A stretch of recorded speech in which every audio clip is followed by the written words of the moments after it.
বিয়ের কথা শুনলে সব মেয়েরাই মনে অন্যরকম একটা অনুভূতি কাজ করে। আমার বেলাতে হয়েছিল সবার মতো করে কালিমা পড়ে কাজী ডেকে ৩-৪ জনকে সাক্ষী রেখে আমার বিয়ে হয়ে গেল।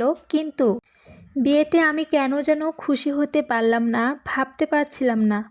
বর আমি দেখেছিলাম লম্বা, ফর্সা, স্বাস্থ্য ভালো, এক কথা যাকে বলে স্মার্ট।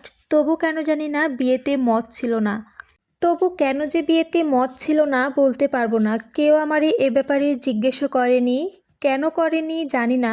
হয়তো তারা ভেবেছিল আমার অমত নেই। আমিও কাউকে কিছু বলিনি। ২ দিন পর বিয়ে, আত্মীয়স্বজন কেউ কেউ আসছে। বোনেরা সবাই এসে গেছে, সবাই আনন্দ করছে, হইচই করছে। কিন্তু আমি সত্যি ভাবতে পারছি না যে সত্যি সত্যি আমার বিয়ে হয়ে যাবে। কোথায় যেন একটু ব্যথা অনুভব হচ্ছিল। বারবার মনে হয়েছিল এই বিয়েটা আমি করতে পারবো না, পালিয়ে যাব, নয়তোবা মরে যাব। কিন্তু কোথায় যাব আমি, কার কাছে যাব, কার জন্য মরে যাব, কিছুই বুঝতে পারছিলাম না। শুধু মনে হয়েছিল এই বিয়েটা আমি করব না। আমরা ৫ বোন, ভাই নেই। আমি ছিলাম সবার ছোট। বোনেরা আদর করে নাম রেখেছিল মণি। বাবা ব্যবসা করতো, সব মেয়েদের খুব বেশি ভালোবাসতো বাবা। তাই মাকে রাগানোর জন্য বাবা আমাদের আরও বেশি আদর করত। মাও ভালোবাসতো, তবে ছেলে নেই বলে তার একটা ক্ষোভ ছিল। মাঝে মাঝে আমাকে বলতো, তুই যদি আমার ছেলে হতি, মায়ের কষ্ট আমরা বুঝতাম। তাই তো আমরা চাইতাম এমন কোনো কাজ করব না যাতে বাবা মা কষ্ট পায়। বড় বোনদের মোটামুটি ভালো জায়গায় বিয়ে হয়েছিল, তবে ওদের বর দেখতে তেমন সুন্দর ছিল না। তাই মায়ের ইচ্ছা ছিল আমার বিয়ে সুন্দর একটা বরের সাথে দিবে। টাকা পয়সা তেমন না থাকলেও চলবে, প্রয়োজন তাকে আমাদের বাড়িতেই রেখে দিবে। তাই তো মায়ের পছন্দের এই বিয়ে। বিয়ের আগের দিন দুপুরে আমার গায়ে হলুদ হয়ে গেল। মনটা আমার আরও বেশি আনচান করছে।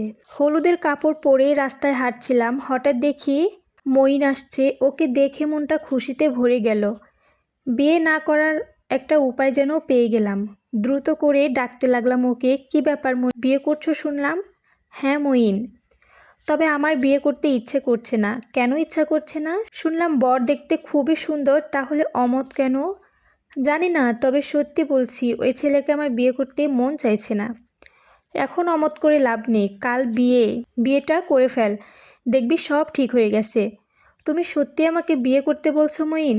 হ্যাঁ সত্যি বলছি। তুমি যে বলেছিলে, আরে বোকা, ওসব কথা মনে রেখে লাভ নেই। যাও, বাড়ি চলে যাও। মুখটা অমন কালো করে রেখেছো কেন? বিয়ে হবে, বর আসবে, তারপর শ্বশুর বাড়ি চলে যাবে, আনন্দ করো। তুমি কাল আসবে মঈন? হ্যাঁ আসবো। তোমার বিয়ের জন্যই আমি বাড়িতে আসলাম। চলো তোমাকে বাড়ি দিয়ে আসি। আমি চলে গেলে তোমার কষ্ট হবে না মঈন? একটু কষ্ট হবে না। তুমি তো আমার বন্ধু ছিলে, সবচেয়ে কাছের বন্ধু।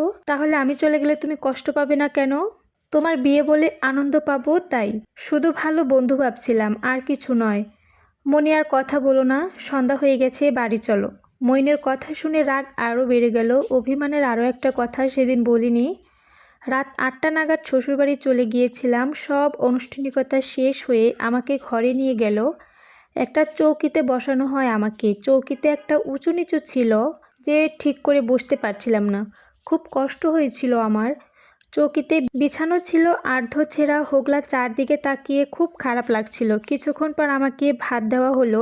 তরকারি দেখে চোখ কপালে উঠল। ডাঁটা দিয়ে ছোট পুঁটির মাছ আর ডাল। ডাঁটা তো জীবনে আমি খাই নাই, তার উপর দিয়েছে ছোট পুঁটি মাছ, দেখেই ভয় লাগছিল। ডাল দিয়ে সামান্য ভাত খেলাম। রাত 12টার দিকে নিয়ে গেল বাসর ঘরে। বাসর ঘর দেখে এত চমকে গিয়েছিলাম যে একটা বাসর ঘর নাকি বাঁশের ঘর। কি ভাববো বুঝতে পারছিলাম না। আশ্চর্য হয়ে শুধু দেখছিলাম।